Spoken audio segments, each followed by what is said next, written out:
Ever since the Revolution, when muskets were the steady companions of Continental Army riflemen, efforts have been made by the United States government to continuously improve the performance of military firearms. In 1777, the first official muskets were built in Springfield, Massachusetts. Only accurate to about 50 yards, their limited range challenged weapon makers to develop a firearm that could be more accurate at much greater ranges. In 1841, a rifled musket, popularly known as the Mississippi rifle, became the first percussion-designed firearm. That breakthrough led 10 years later to a weapon that could hit a target out to 300 yards, the mini-ball rifle, which was made famous during the Civil War. The breech-loading metallic cartridge rifle that became known as the .45-70 was adopted in 1873 and became the official issue of American soldiers during the Indian Wars. Adopted just in time for the Spanish-American War of 1898 was a bolt-action, magazine-fed weapon made by Krag Jorgensen. Unfortunately, soldiers armed with the new Krags found that they were being outranged and outshot by the German-developed Mauser. In 1904, a modified German Mauser, chambered with a new .30 caliber rimless cartridge, was issued, but proved little better than the Krag. It wasn't until 1906 when a new bullet based on the pointed Spitzer was developed, resulting in the World War I Springfield rifle. The M1 Garand rifle, first introduced in 1936, replaced the Springfield. Featuring a gas-operated rotating bolt, the .30 caliber firearm was a steady performer during both World War II and Korea. Replacing the M1 in 1957 was the lighter M14, a 7.62 millimeter rifle with a detachable 20-round magazine, which could fire both single shots and automatically. 20 years later, a 5.56 millimeter rifle, the M16, with an effective range of 460 meters, replaced the M14 and became the soldier's best friend in Vietnam. It fired the lighter ammunition much faster.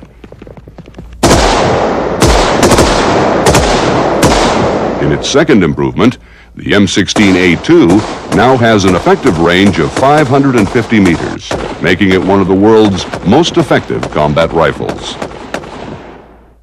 Why then does the military need a new rifle if the M16 meets its toughest combat standards?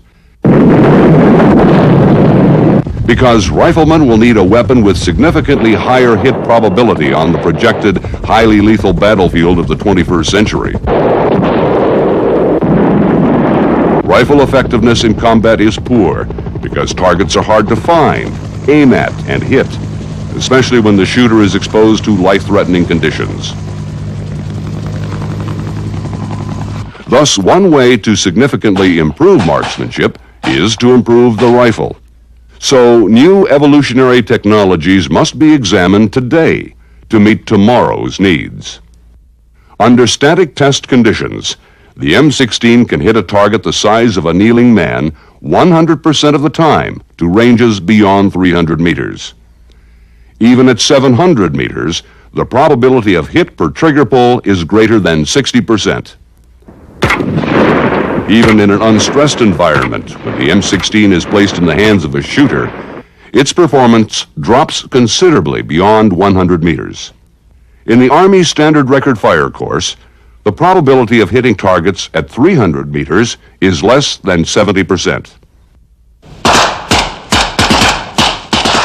Under the added stress of combat, the military projects a much more significant drop-off in effectiveness, with only a 10% chance of hitting a 300-meter target.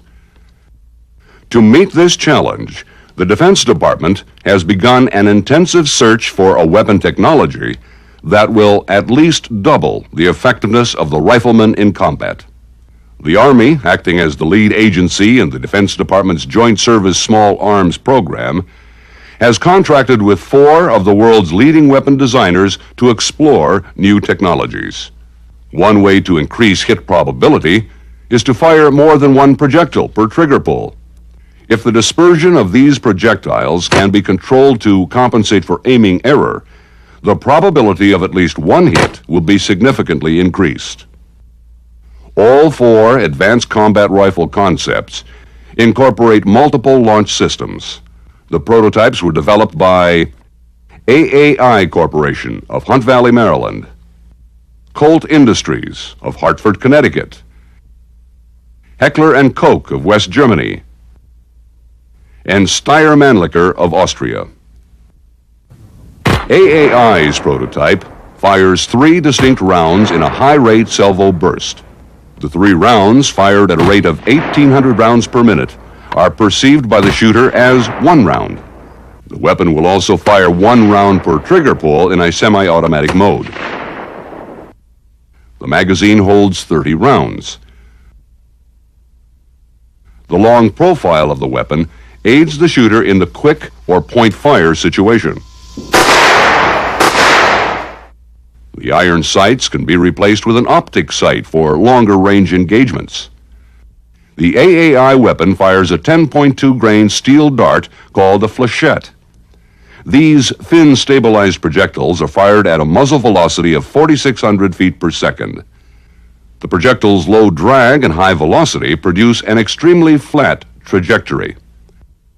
The flechette's low muzzle impulse permits greater control of the salvo burst.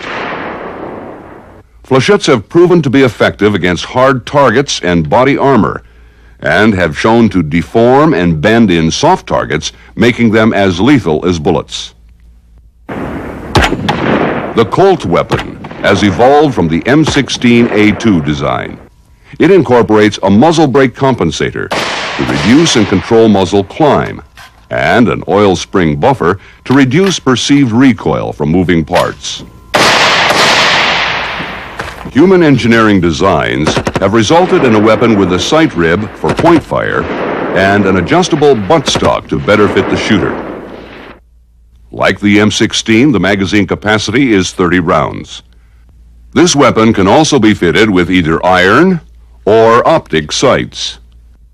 The 5.56 millimeter duplex ammunition contains 2 bullets in the same cartridge case. For each round fired, 2 bullets travel to the target. The first bullet travels to the aim point, while the second is offset in a controlled pattern. In addition to the duplex ammunition, the Colt weapon can also fire the current M16 NATO standard round. The round would be used primarily for long-range engagements. The Heckler & Koch prototype, like the AAI, fires a 3-round salvo burst. From there, the similarities end. H&K's bullpup design, so described because its working mechanism is housed in the stock, fires caseless ammunition. By eliminating the extraction cycle, it can fire a salvo burst at a rate of 2,100 rounds per minute. The weapon also fires single shot or fully automatic at 400 rounds per minute. The mechanism consists of a rotating chamber and a recoiling system that delays the recoil until after the 3rd bullet has left the muzzle. The single-row magazine located on top of the weapon holds 45 rounds. The sighting system consists of a dual-power integral optic sight. Its caseless ammunition weighs half as much as the M16's and is 40% smaller, a significant benefit to the rifleman. The round consists of 1 solid block of high ignition temperature propellant with a bullet inside. H&K's weapon and ammunition, with the exception of the optic sight, is identical to the G11 rifle being tested by the German government. The Steyr weapon, also a bullpup configuration, is the simplest design of all the prototypes. Its cylindrical plastic-cased flechette ammunition is fed in a straight line from the magazine into the chamber, which rises to the firing position. The weapon fires single shot, or a 3-round burst, at a rate of 1,200 rounds per minute. The current magazine capacity of the weapon is 24 rounds. The Steyr weapon can be configured with iron or dual-power optic sights. Its plastic telescope cartridge weighs half as much as the M16 round and is ejected from the bottom, eliminating ejection problems with left or right-handed shooters. The round features a side-initiating primer and fires a flechette at 4,900 feet per second. The various technologies represented by these four concepts will be evaluated in a field experiment with Army and Air Force shooters on a specially designed range. As a control measure, the M16A2 rifle will be used alongside the new weapon prototypes. Not only are the technologies represented by the weapons new, so is the test range, which the Army has designed to measure and assess the effectiveness of the systems. Buckner Range, located at Fort Benning, Georgia, was totally redesigned and instrumented to provide more precise firing information than has ever been gathered before. Run by a specially designed computer system, its two firing lanes, which can be run independently, can present pop-up and moving targets from ranges of 25 meters to 600 meters. The location and behavior of targets have been designed to replicate the large aiming errors experienced in combat. Using curved rods that sense the shock waves created by supersonic projectiles, the system will record where each round penetrates the airspace around the targets out to 300 meters.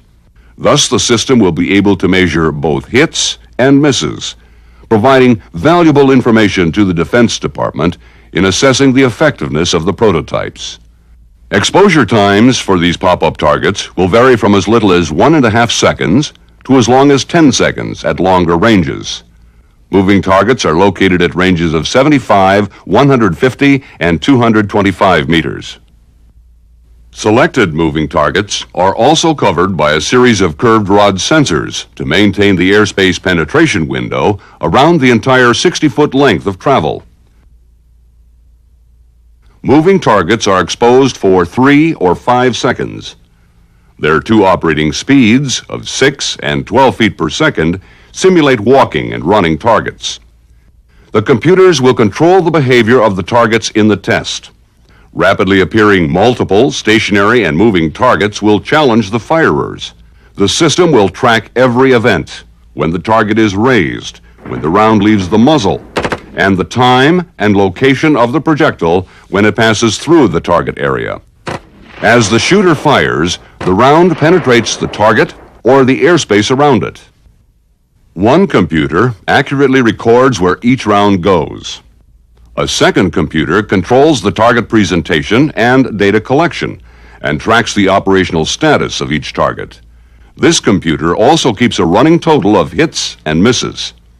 The operator can rerun, pause, or override target presentations if necessary. Several other features of this system include simulated return fire, which can be triggered if an exposed target is not engaged within a specified amount of time, audible hit indicators, and monitors to record the heart rate of the shooters. To further stress the shooter, the Army and Air Force participants will exercise just before firing and will have the added pressure of team competition. But the primary stress comes from the range itself. Firers won't know which targets will appear, how many will appear at one time, how long they will be exposed, or whether the target will be moving, and if so, how fast. Additional stress will be caused by the wide target area. The results of these tests, scheduled through the end of 1990, will be assessed by the Armed Services' future needs.